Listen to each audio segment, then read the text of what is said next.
தொடர்ந்து 1000 நாட்கள் காலை உணவு இலவசமாக வழங்கிய தமிழக வெற்றிக் கழகம் கட்சியை பொதுமக்கள் பாராட்டி வருகின்றனர்.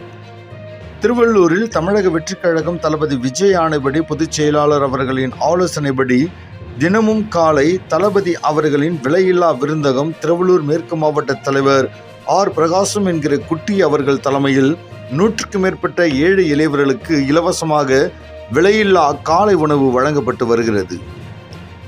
இன்றைய தினத்தில் 1000வது நாள் தினத்தை முன்னிட்டு தளபதி அவர்களின் விலையில்லா விருந்தகம் இன்றுடன் 1000 நாட்கள் முடிகின்றன. இதனை முன்னிட்டு திருவள்ளூரில் நலத்திட்ட உதவிகள் வழங்கும் விழா நடைபெற்றது. இதில் காலை உணவு மற்றும் இலவச சேலைகள் துப்புரவு பணியாளர்கள் மற்றும் ஏழை எளியவர்களுக்கு கொடுக்கப்பட்டன. இதில் திருவள்ளூர் தொகுதி, பூந்தமல்லி தொகுதி கட்சி நிர்வாகிகள் அனைவரும் கலந்து கொண்டார்கள். இலவசமாக உணவுகளை பெற்றுக்கொண்ட மக்கள் விஜய் அவர்கள் சீக்கிரத்தில் அரசியல் களம் இறங்க வேண்டும், இன்னும் பல உதவிகள் எங்களுக்கு செய்ய வேண்டும் என்றும் கேட்டுக்கொண்டனர்.